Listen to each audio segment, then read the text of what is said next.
A pleasant day to you guys. So we're going to tackle shafts, keys, and couplings. From the table of contents, we will discuss the following. Starting from what is shaft, types of shaft based on structure, what is a key, types of keys, what are couplings, types of couplings, and lastly, the references.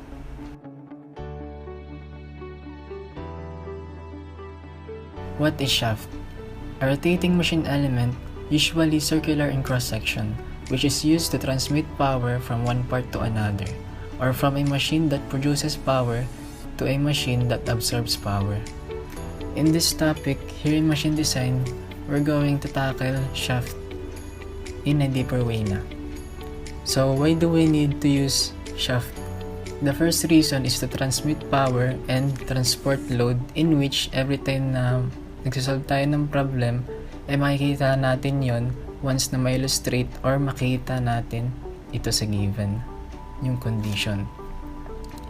Tsaka yung isa pa is to support. May iba't iba tayong shafts at meron itong main na 4.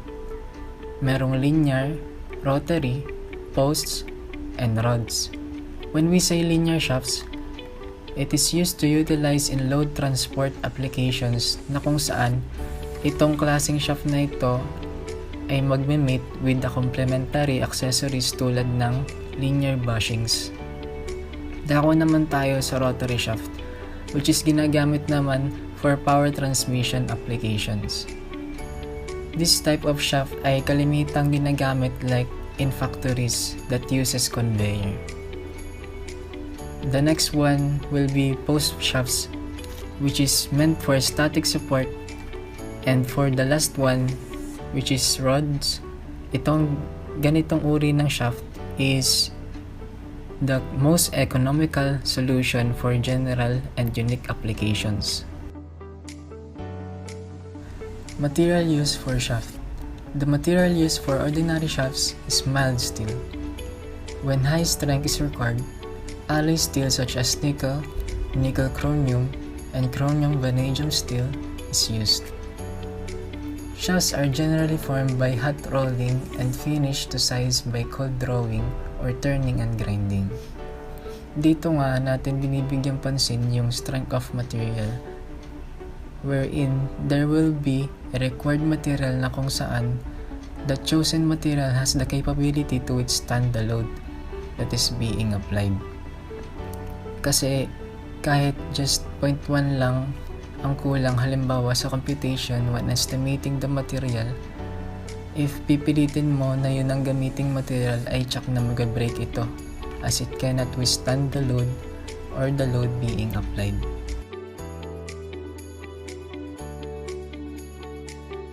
The material used for shafts must have the following properties. It should have high strength, it should have good mechanization, it should have a low notch sensitivity factor, it should have good heat treatment properties, it should have high wear resistant properties.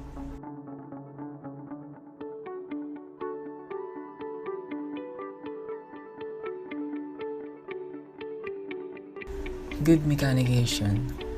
In here, what we ensure from the material is how it was built and does it build effectively, or does the material fits in a certain application.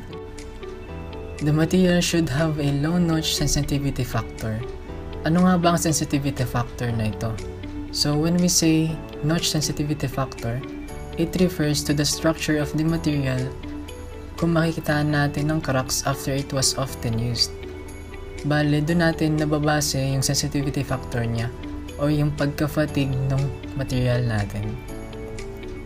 Meron tayong formula sa notch sensitivity factor, which is Q is equals to K sub F minus 1 all over K sub T minus 1, wherein yung Q indicates as the notch sensitivity factor while yung KF indicates as the fatigue stress concentration factor and yung KT naman ay theoretical stress concentration factor.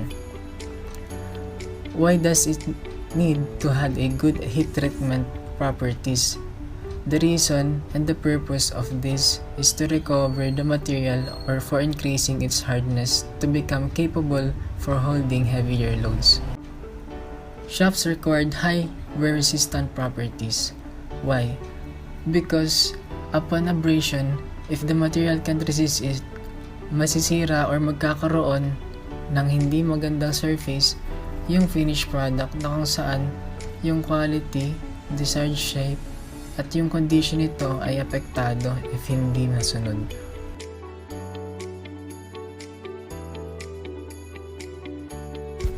Types of shaft. We have transmission shaft and machine shaft. So this is the illustration of transmission shaft in a certain body or machine. You can see the transmission shafts wherein the other components in the machine has also have their different roles, and from the alignment and roles of the gears and shaft, previews how it works. Through this illustration, you can see here that only the main drive gear and counter shaft drive gear is the only one that connects directly, in which the power is coming from the main shaft and that is transmitted to the counter shaft. The reverse gear is nasa baba, can be indicate as a vehicle gear transmission, in which the shaft from the upper and lower part is connected sa isa't isa at ang tinatransmit dito is torque, because at a reverse drive gear, it supports on the first shaft. What is a transmission shaft? Transmission shaft is known as the principal rotating element which supports the transmission elements of a machine and transmits torque from one machine to another. Note that ang transmission shaft ay may circular cross-section na nagdedepende sa application ng shaft. May mga specific categories ang transmission shafts, and it includes axle, spindle, counter shaft, and line shaft. Kapag sinabi nating axle shaft, ay ito yung may kasamang bending moment habang nagtatransmit rin siya ng torque. When we say spindle shaft naman, it is a short rotating shaft which only transmits torque and does not support any rotating element. At ito ay kalimitang makikita sa small drive shaft ng isang lathe machine or a spindle of a drilling machine. From counter shaft, it is a secondary shaft which is driven by the main shaft na kung saan yung power is applied from the machine component, at makikita ito sa multi-stage gearbox. Sa line shaft, it is a long shaft used in workshops or industries bearing transmission elements to drive ang iba't ibang klaseng machines at the same time.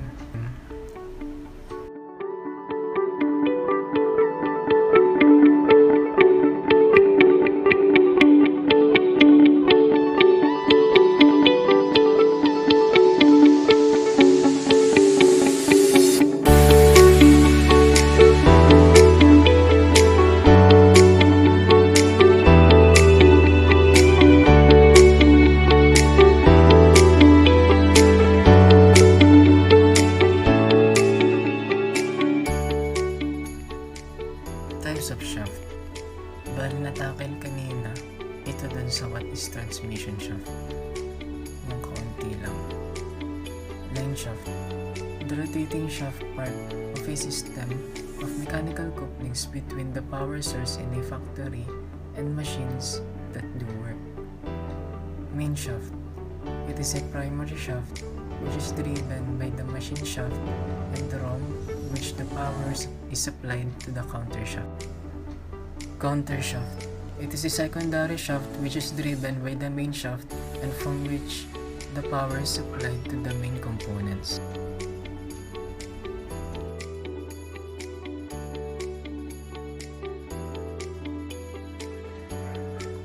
Going to machine shaft. Ano nga ba itong machine shaft? So ito nga daw yung integral part of the machine itself. At ang example nito is yung crankshaft, wherein it converts vertical movement of the pistons into rotation to be transferred through the flywheel and then the transmission. So sinasabi nga dito that it transmits power from a certain condition na kung saan from vertical movement ay makapag-convert ito ng rotation which produces power or torque sa pamamagitan ng ating crankshaft. An integral part of the machine itself. A shaft is a rotating machine element, usually circular in cross-section, which is used to transmit power from one part to another, or from a machine which produces power to a machine which absorbs power. It is a short rotating shaft which forms an integral part of the machine.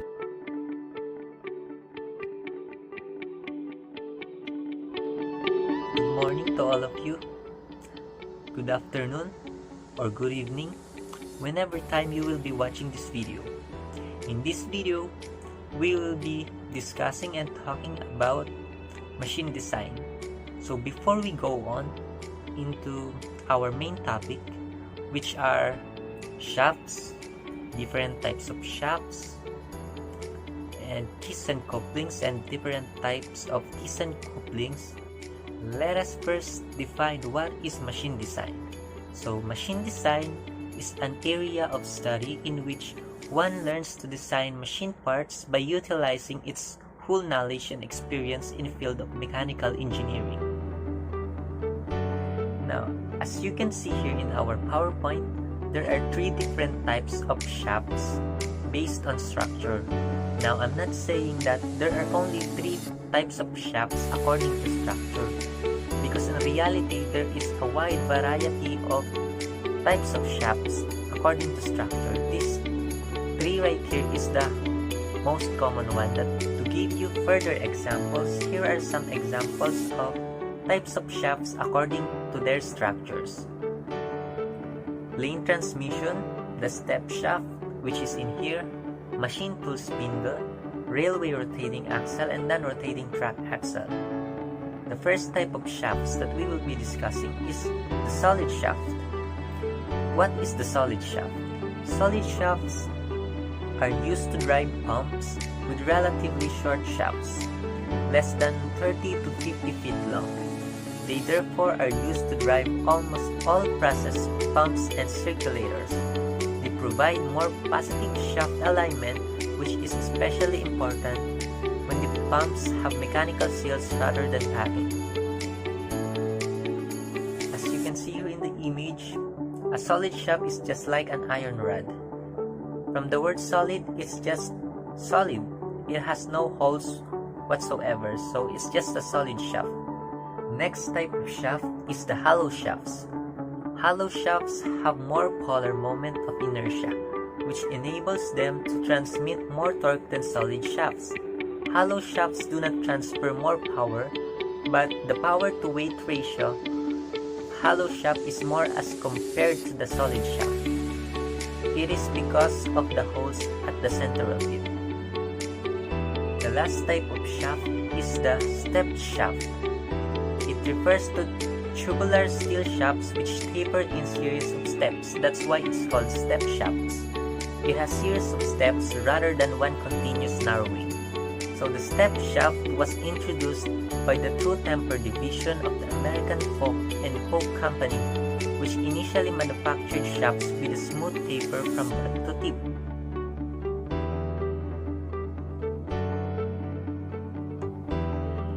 To give you an additional knowledge about shaft, these are the standard size of shafts. For the machine shafts, it is up to 25mm steps of 0.5mm. Now for the transmission shafts, 25mm to 60mm with 5mm steps, 60mm to 110mm with 10mm steps, 110mm to 140mm with 15mm steps, and 140mm to 50mm with 20mm steps. The standard length of the shafts is 5 meter, 6 meter, and 7 meter. Now, shafts have its advantages and disadvantages. In the advantageous part of the shaft system is less likely to jam, less maintenance than a chain system when a tube is attached to the drive shaft.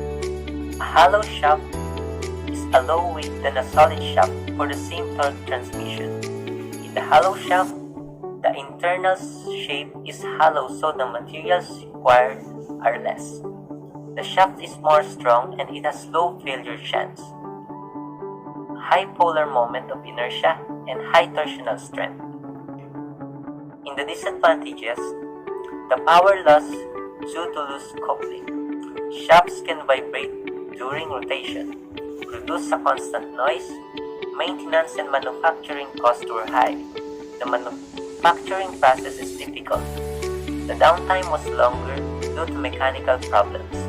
The use of flexible coupling such as leaf spring coupling can cause a loss of velocity between shafts. Changing the speed was not so easy, and all ripping from overheat shafts. Let us go to the formulas.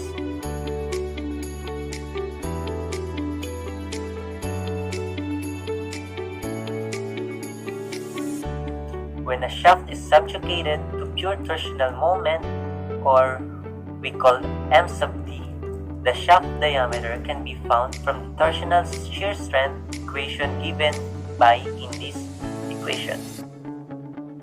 The shear strength, which our symbol for it was tau,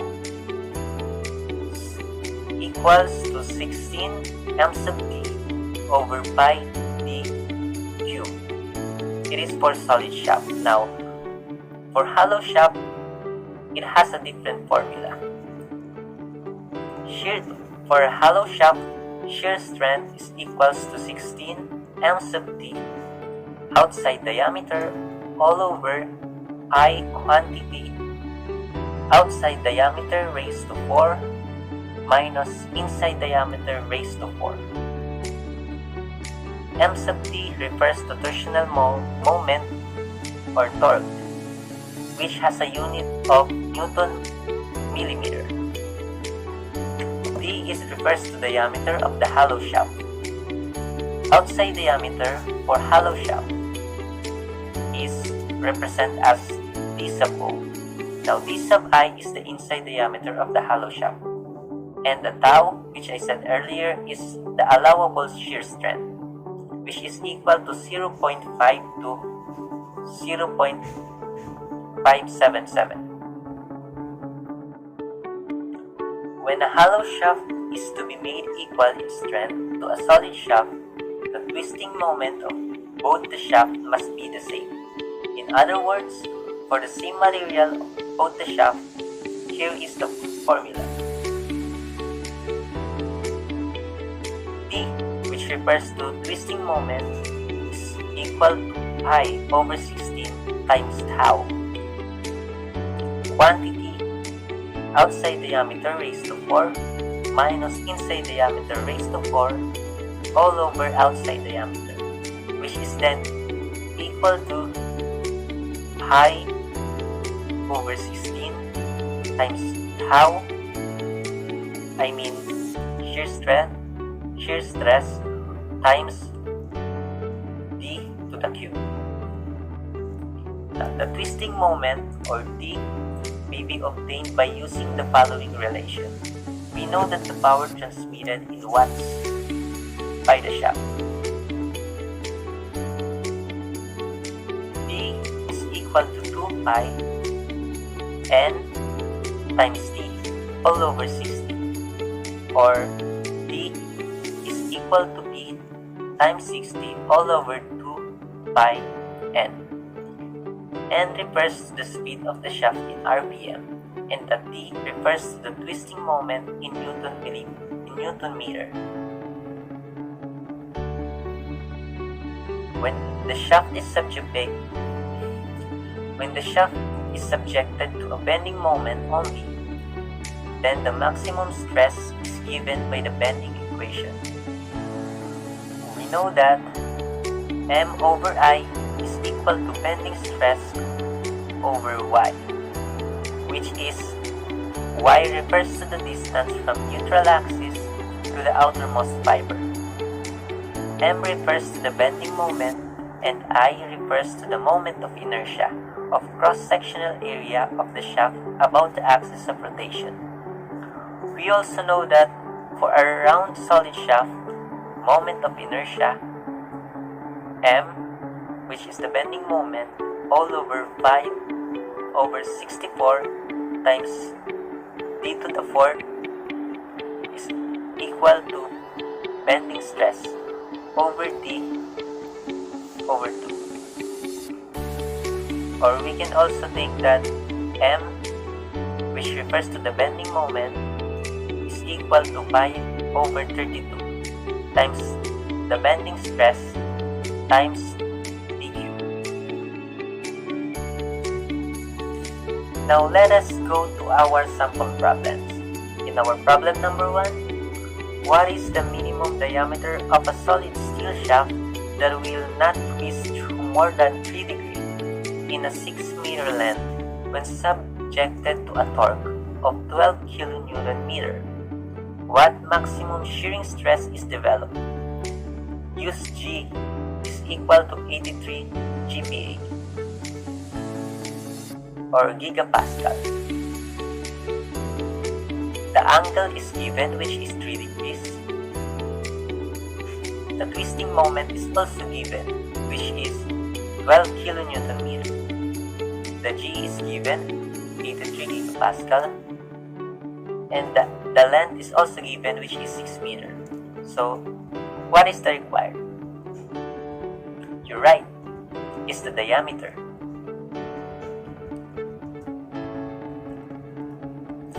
For our formula, we can use the theta, which is our angle, is equal to the twisting moment times length, all over the J, which is also equal to 1 over 32 pi d to the 4th, and our G. Substituting our values, 3 degree is equal, 3 degree 185 over 180 degree should be equal to 12 times 6 times 1000 cube, all over 1 over 32 pi d to the 4th, 8 times 83,000. So remember that our given is in gigapascal, so we need to convert it first. Now, bring out your calculator and let's compute. Now, our D will be equal to 113.98 millimeter. For our Tmax, which is also required, Tmax is equal to 16 times D for our twisting moment all over pi d cube. Now, substituting our value, we will get 16 times 12 times 1000 squared, all over pi times 113.98 cube. Now, we will compute it using our calculator again, and we should get the answer 41.27 meg. So, now let's go on to our problem number 2. In our problem number 2, find the diameter of a solid steel shaft to transmit 20 kilowatts at 200 RPM. The ultimate shear stress for the steel may be taken as 360 megapascal and a factor of safety as 8. If a hollow shaft is to be used in place of the solid shaft, find the inside and outside diameter when the ratio is inside to outside diameters is 0.5. Now here are given. Our P is given 20 kilowatts, which we will convert it to 20 times 103 watts and will be 200 RPM as stated. Then the T is 360 megapascal. I mean the stress, not the T. The stress is 360 megapascal, or we can convert it to 360 Newton millimeter squared. The Fs is equal to 8, or factor of safety is equal to 8, and the K, or the inside diameter over outside diameter, is equal to 0.5.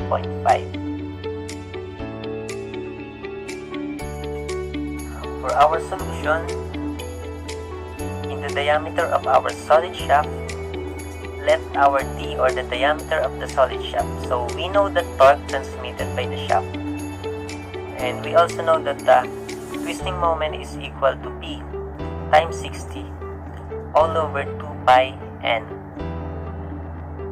Now substituting our values, we will get 20 times 10 cubed times 60 all over 2 pi times 200,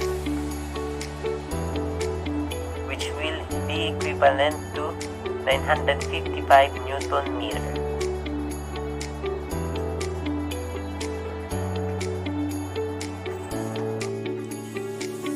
Now we will convert our 955 Newton meter to Newton millimeter. So we will get 955 times 10 cubed Newton millimeter. We also know the torque transmitted by the solid shaft, the twisting moment, or the torque, is 955 times 10 cubed is equal to pi over 16 times the stress, or the tau, times d cube is equal to pi over 16 times 45 times d cube will be equal to 8.84 d cube.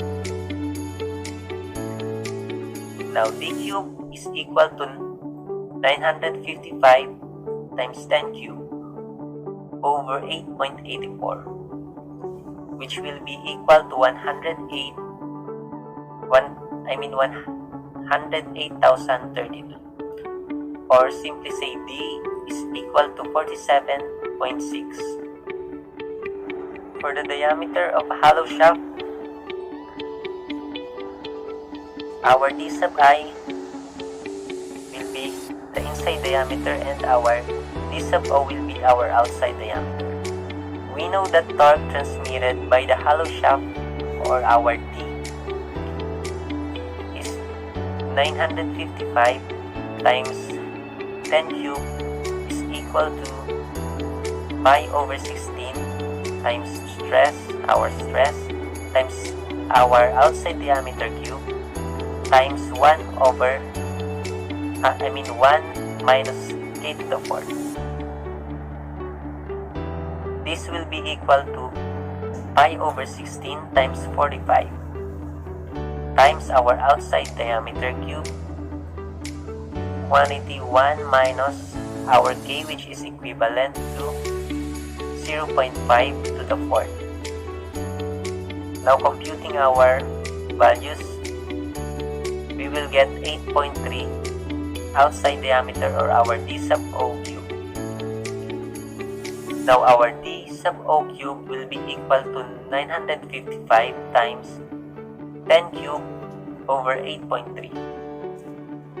If we compute it, we will get 115,060, or we have the outside diameter of 48.6, or we can make it say 50 millimeter. So for our inside diameter, it will be equal to 0.5 outside diameter, or the D sub O equal to 0.5 times 50, and we will get the value of 25 millimeter. let me give you some additional stuff of information or a trivia. Rotationally symmetrical parts are used in the construction of motor vehicles, especially with engines and transmissions. In the watch and clock-making industry and in other branches of industry. This is for relatively simply structured components manufactured by turning or grinding operations were formerly used. Today, increasingly complex contours are produced through a combination of manufacturing processes. High requirements for quality standards necessitate in-process quality control. One typical example of this is the production control of camshafts and crankshafts for motor vehicle engines, where a variety of different measuring tasks are combined.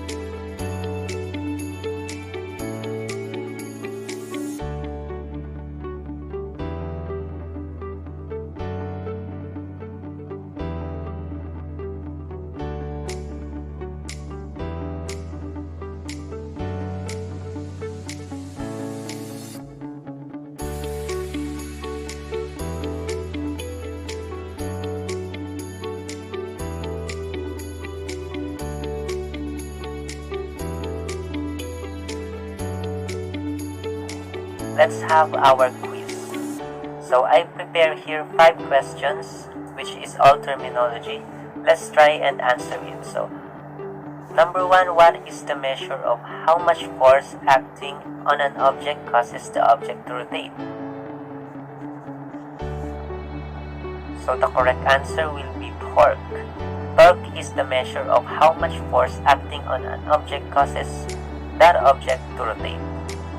On number 2, a shaft transmits blank and blank from one machine to another. The answer is motion and power. On number 3, a stationary member carrying rotating wheels, pulleys, etc. The answer is it is an axle. Number 4, a rotating member transmitting power. Shaft. The correct answer is shaft. And last, shaft, which is used to transmit power between the source and the machine absorbing the power. It is transmission shaft.